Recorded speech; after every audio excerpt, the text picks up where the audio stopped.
Eastwatch by the Sea is actually the easternmost castle along the wall, located on a gray windswept shore called the Bay of Seals. It's actually a little bit to the east of Castle Black. Near the Eastwatch, there are a few fisher folk, and to the west of that, there's a place called Greengard. The commander of Eastwatch in the books is Cotter Pike, while its maester is Harmoon. The Night's Watch keeps several galleys at Eastwatch, including larger vessels that are capable of crossing the narrow sea and lean fighting vessels. The galleys patrol the Bay of Seals in part to catch smugglers who trade weapons to the wildlings. Ships stationed at Eastwatch by the Sea include, now these ones are super, the Talon, the Blackbird, and the Stormcrow. Now this is crazy because when Cersei, in the trailer, when Cersei is actually listing where her enemies are, sorry if I feel like I lose train of thought. I actually just got a kitten the other day, and he is kind of, you know, going ham right as I decided to record. But anyway, we see this image when Cersei is listing all of her enemies. She actually says north, and if you look closely, you can see Eastwatch by the Sea.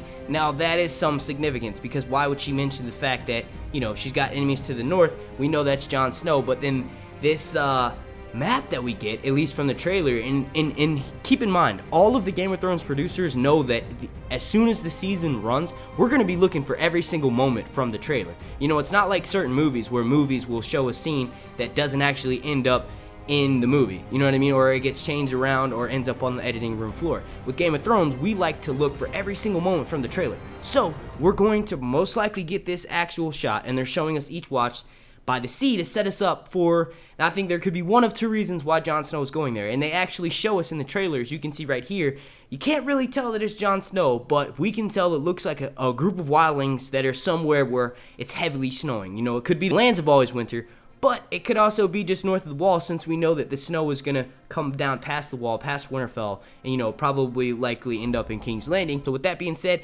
Jon Snow could be going with some men to perhaps get a few seagoing vessels in order for him to go to Dragonstone to go visit with Daenerys, or, according to the plot leak, Jon Snow, along with many others, are actually north of the wall trying to get a white in order to prove to everyone that the White Walkers are coming.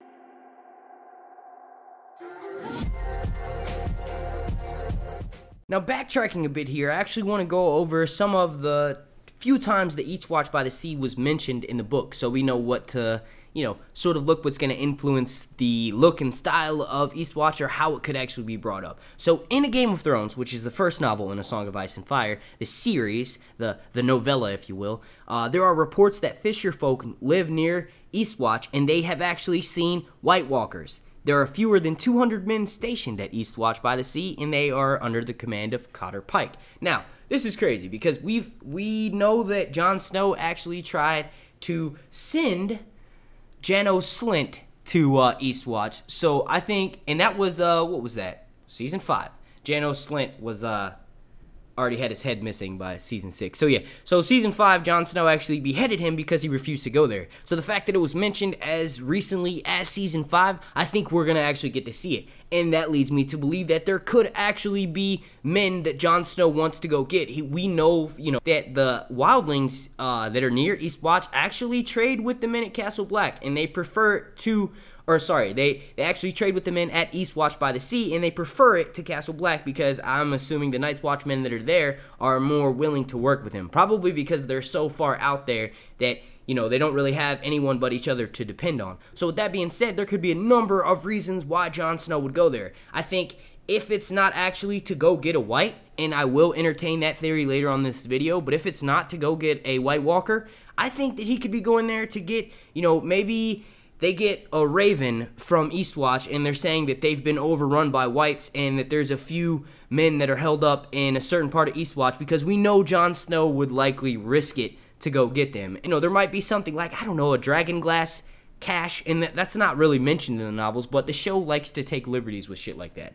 And then in A Clash of Kings, Lord Commander Mormont plans to re-garrison the Long Barrow with men from Eastwatch. Sir Alliser Thorne becomes the new Maester-at-Arms at Eastwatch, which is crazy because, according to the show, he's still at Castle Black, and he actually stabbed, you know, Jon Snow, and he's now hanging Probably he got his body burned. You know, he's ashes right now. In a storm of swords, King Stannis Baratheon, the one true king, his forces actually sailed to Eastwatch by the sea on their way to save Castle Black. In a feast for crows, aboard the Blackbird, Samwell Tarly and Maester Aemon sail from Eastwatch to Braavos. So that's interesting. The way that it happens in the show is Maester Aemon actually dies while he's at the wall. The way it happens in the books is Maester Aemon actually dies while he's on his way to the Citadel with Sam. And the journey they take is by going to Eastwatch first and then sailing to Braavos.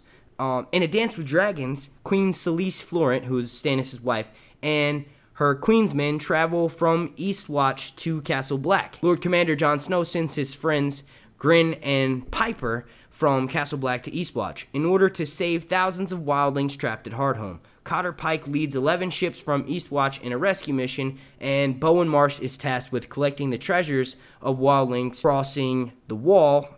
Because their mammoths are too big to travel through the wall at Castle Black, the giants are sent east to round the wall at Eastwatch. Real quick, super special announcement about the upcoming Con of Thrones.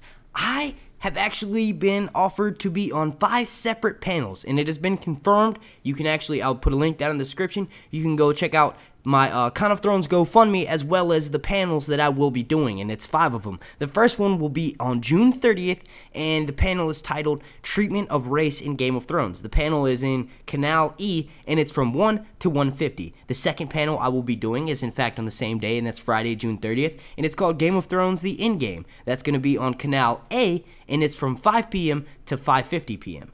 The third one that I'm going to be doing is going to be on July 1st, which is a Saturday, and it's going to be called Growing Up Arya Stark, and it's from 5 p.m. to 5:50 p.m., and that is also in Canal A. The fourth one that I will be doing is going to be called The Hound's Tale, and it's going to be on July 2nd, and it's from 11 a.m. to 11:50 p.m., and that is also on Canal A. And then the last one that I will be doing, which is on the Sunday, it's from 4 to 4:50. This is actually the last day of the convention, and it's called In Their Father's Eyes, and that will also be at Canal A. Now, I could sit here and list all the details to what each of those topics will be, but I want to leave that up to you all. So make sure you click that link if you wanted to know what the main points we will be hitting in each one of those panels, and I hope to see you there.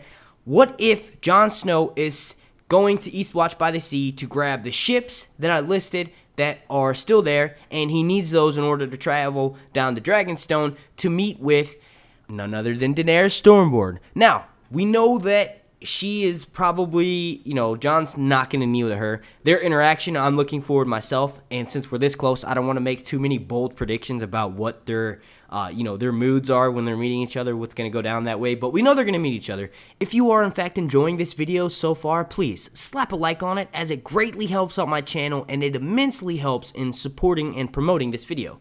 Okay, so according to the plot leak, Jon Snow will lead a team of men up north to Eastwatch by the Sea to capture White to prove to the southern houses of the impending threat. They are attacked and surrounded on an island in the middle of a frozen lake by none other than the Night King, where Thoros and a few others are actually killed by a white polar bear, which has been mentioned in the novels. Jon Snow's uncle Benjen actually dies attempting to save Jon Snow, but the group is ultimately rescued by Daenerys and her 3 dragons. The Night King kills Viserion and then resurrects him as his own mount, and then he breathes blue flame, bringing down the wall. Like I said, I think that's a stretch, but I totally see, we have proof in the trailer. Jon Snow does in fact lead this expedition north of the wall. Maybe he has to go to Eastwatch to pick up some supplies, or maybe he has to go there because the knights at Castle Black, or the Night's Watchmen at Castle Black, have been killed and run over, and Jon Snow's got to find another way north of the wall, and obviously he's going to remember Eastwatch by the Sea, and that's what takes him there. Let me know what you all think about this down in the comments section. So we do have the evidence that Jon Snow and Daenerys will in fact be meeting, and we also have the evidence, supporting by the trailer, the new Season 7 trailer, that Jon Snow will in fact be venturing north of the wall with a group of what appears to be wildlings. They are probably a mix of wildlings, the Brotherhood Without Banners, and Jon's close companions, and they will in fact be trying to prove to everyone, Daenerys and the rest of the kingdom, the 7 kingdoms, that White Walkers are here, and they are coming for, you know, anyone who's not dead. So I think this will probably take place, Jon Snow and Daenerys will actually meet up. I say by episode 2 or 3, and then by episode 4 or 5, we will get that journey north of the wall. The plot leak says it's a little bit different, but like I said, you kind of have to take that with a grain of salt because nothing is confirmed until it airs on TV.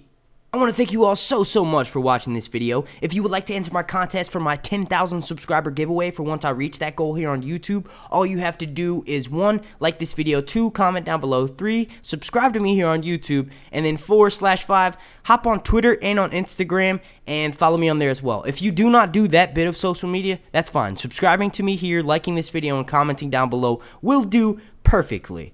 Also, I would like to mention again that I am going to be at the Con of Thrones coming up in Nashville, Tennessee at the end of this month, and I hope to see you all there. If you would like to become a sponsor for this channel, all you have to do is click my Patreon link up here and down in the description down below. My name's Mark, and this has been Sir Hunt's Reviews.